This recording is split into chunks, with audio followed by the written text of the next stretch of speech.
What's up, YouTube? Capital G here. So the official October 1st OCG ban list is out. I'm going to discuss that and just predictions. I think that there is no way in hell that they won't they'll go another 3 months without changing any cards. I mean, that was unprecedented for either region, like the OCG or the TCG. I don't think that there's any way that that's going to happen. And quite honestly, even though we talked about it a lot in the TCG, I'm pretty sure that they got a lot of backlash from Japanese and Asian players over that, because if for nothing else, the game is never perfect. So there's always something that you can adjust or tweak or just get rid of to better the game. I don't think that there's any way that they're going to do that again. So let's go ahead and look at the list and talk about it. This is the first time I'm actually seeing the list. So okay, looks like they've got a lot of stuff on here. I see 2 E-Hero cards. I don't know if those are banned, limited, or what. I'm just going to take some predictions. I'm going to say that this on the bottom I'm going to say that this is no longer restricted and that this is limited to 1. I'm trying to think of an E-Hero that could be limited to 1. I don't think Bubble Man is limited to 1 in the OCG. So it could be Bubble Man. Dark Law is a masked hero, so that wouldn't count. Bubble Man is the only thing that comes to mind. Let's go ahead and look at these. Okay, Newly Forbidden, Eller Entity Norden, and Teller Knight Ptolemaeus. I think that's how you pronounce it. I think the P is silent.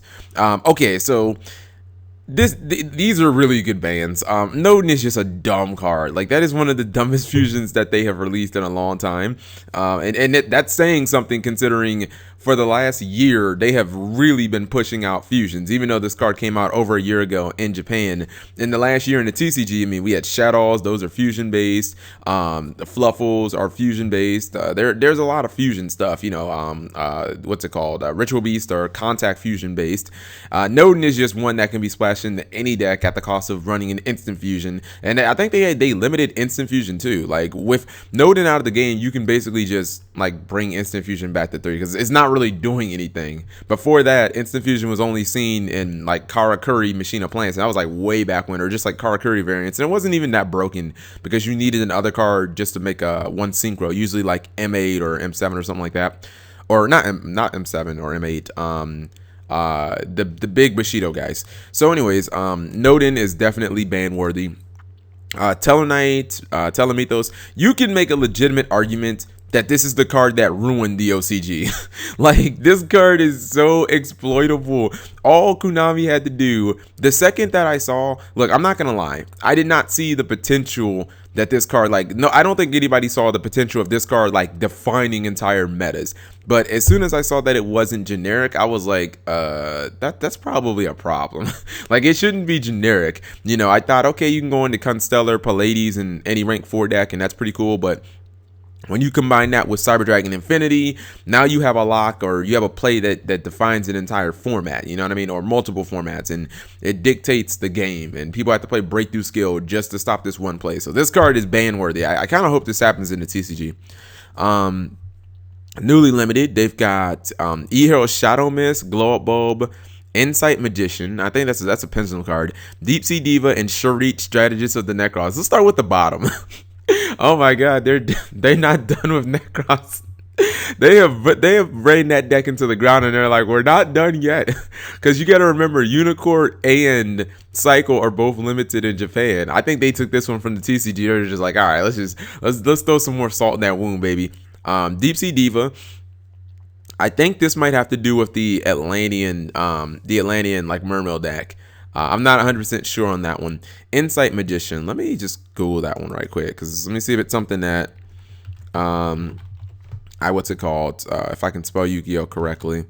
I don't usually do this, but you know what? I'm looking at it. I'm doing this video. Okay. If I'm not mistaken, this has to do with, I'm not 100% sure. I've seen this card before. I think it has to do with the Magician deck, and just like the spamming of pendulum monsters. I'm gonna have to get back to that. I might have to post more about that in the comment. Glow Up Bulb, which I would assume was banned in Japan. They probably looked at the TCG and was like, this card is not doing much of anything. And Elemental Hero Shadow Mist. Okay, so to be honest, this is probably gonna kill mass heroes. Like, one Shadow Mist. I mean, how many times can you? I think this was an overreaction, but this seems to be just a reaction from people not wanting to stop playing heroes. I mean, you got to remember, if I'm not mistaken, like Mass Heroes, they won Japanese nationals, so the deck was like constantly played. Dark Law basically shuts down everything because every deck needs to search. Every deck uses its graveyard a little bit. Dark Law is just like, nope, you're not gonna do any of that. You know what I mean? So I think that I think it's mainly just a reaction because of Mass Heroes just being everywhere. And it wasn't just pure Mass Heroes. People were running Mass Hero, Infernity, and all types of Mass Hero clown decks. We have that in the TCG now. So, all right, let's look at newly semi-limited. We have Ptolemaeus, Curry Bandit, Evil Gishki, Gus Kraken, Mind Control. Wow, Mind Control, Book of Moon, Charge of Light Brigade, Allure of Darkness, Gold Sarcophagus, Dragon Shrine, Gateway of the Six, Sinister Shadow Games, Crush Card Virus. All right, we'll start from the bottom again. Sinister Shadow Games is at 3 in the TCG. They don't have Construct, so like they can put all the stuff that they limited with Shadows. They can kind of like if Construct doesn't come back, like it's not really gonna mean a lot. Crush Card Virus, I can kind of see this. The new Crush Card Virus is not nearly the demon of the old that it was. Like Crush Card Virus used to be, look at your opponent's hand and take out all the big cards in their hand. Like that card was devastating. Now you crush card your opponent, you might end up helping them because they get the Foolish Burial some cards. Gateway of the Six, I don't know what the fuck they're thinking. Gateway of the Six at 2, even if it's not doing something at 1, when this card eventually goes back to 3 in the OCG, they will see Samurai again. Like that's a promise. Dragon Shrine, that's fine. Like I mean, there's no more Dragon Rulers, so like with without the Dragon Rulers, what is it doing? Allure of Darkness. This is one I think that they could experiment with in the TCG. I mean, we have a lot of dark decks, but a lot of dark decks don't even run Allure of Darkness, to be honest. Like so many dark decks just they have their own searchability, so you see this card sparingly. Gold Sarcophagus makes no impact. Charge of Light Brigade, we have that at 2 in the TCG. Hasn't done much other than like help people play Infernoids a little more. Book of Moon is one that people have been asking for in the TCG forever. I like this. I feel like it's probably the best neg one ever created, but I feel like Book of Moon should be at 2. If it's at 3, then you start having people splashing 3 Book of Moons in every deck. Believe me, the last time Book of Moon was at 3, I ran 3 in Glad Beast and I ended up topping regional. Mind Control. I'm trying to think of what really abuses Mind Control. I mean, yeah, you can kind of use it in Shadows, tribute your opponent's monsters, but I think El Shadow Fusion is like limited in the OCG, so I don't really think Mind Control is going to do a ton.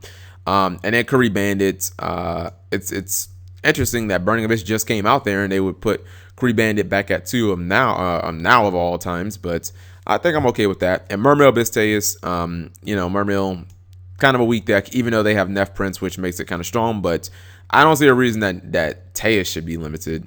And then newly unlimited, Bubble Man. Oh, okay, so Bubble Man must have been semi-limited or restricted in Japan.